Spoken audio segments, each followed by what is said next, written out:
Keelan said, "Hey boys, have you got the COVIDSafe app yet?"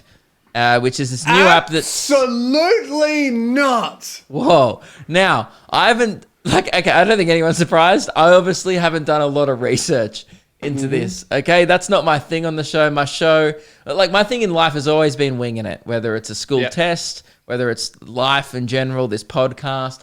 Yep. Look, I know that there's a lot of security concerns. People are worried about the government seeing where you are. But the way the app works, should we explain what it is first? Yeah, is the way the app works. Oh, yeah, you explain it because I don't know.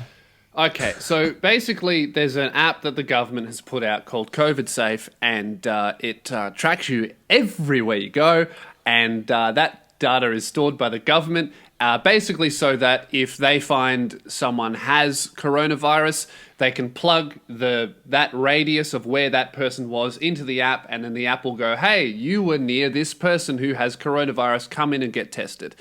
And that's how it's pitched, and then everyone basically is supposed to download this app so that we can help control the infection, and then once coronavirus finishes, the government can then use that to repress our rights and kill any dissenters.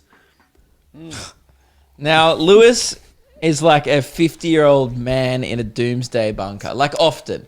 And that's fair enough, and I understand why people have security concerns, but yelling absolutely not at the top of your lungs is excessive. You could just say, no, I'm not going to download it. I think that if you download it, you're a traitor to the people. Well, I think that the government should never have any information. I think we should be that. calling Keelan FN2187 then, because he's a fucking traitor. He's absolutely downloaded it. Good reference. That's there, a good mate. Well Star done. Wars reference. Thank you. I'm a big Force Awakens fan.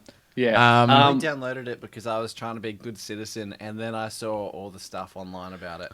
But I'd already seen all the stuff. Actual research. Nah, you want to know some shit, bro? You want to know some shit? So basically, I'll play devil's advocate for a moment. People go, oh, why don't you want to give your location to the government? You're already giving it to Facebook and businesses and this and that. It's like, yeah, okay. Does Facebook have an army? Does Facebook have 30 guys with rifles ready to raid your house at any moment? But what are they going to do with that information? Like, what are you hiding?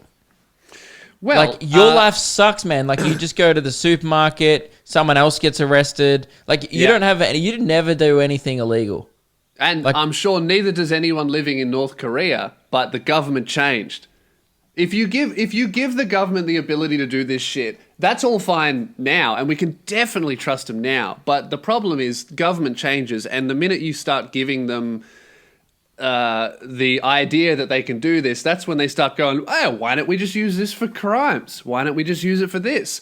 So the government said that they don't have access to any of the location data, and they're not going to use it for this and that, but they haven't passed any laws that say they will only use it for COVID. They haven't said that they're going to get rid of it when it's no longer needed. And the worst part, I think, is the government isn't storing the data themselves. The data is being stored with Amazon, with Amazon's cloud services. So the government is basically trusting all of their citizens' data to fucking Amazon, like a business, a business from another country that is subject to another country's law.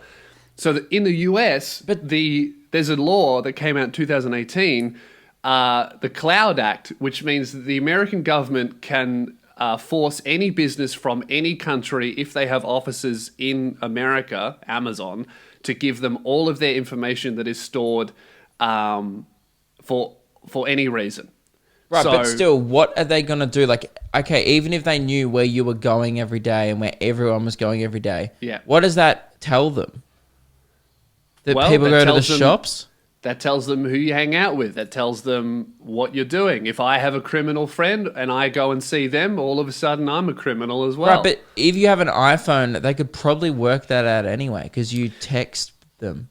But that would be illegal if they got it by illegal means, or they could get it by legal means. Isn't that how they solve crimes anyway? Like they just but hack that into kind of people's stuff, shit?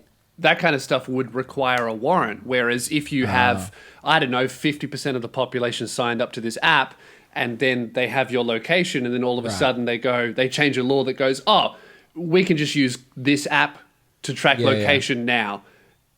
You know what I mean? Okay. So I heard that this was like 2 months, oh, maybe not 2 months ago, maybe like a month ago, before this was even suggested in Australia, that Singapore had this app and everyone there downloaded it and like no one had a problem with it or something. Yeah. But was their one done differently, or does everyone over there just not care? I think their one is even better in terms of tracking than ours, but they trust the government more. I don't know. I think that it's good to have a government that you trust, but governments change, you know? I don't think Australia is going to become like North Korea, like you said earlier. That's a big call. I don't think there'll be any governments after this that come like North Korea.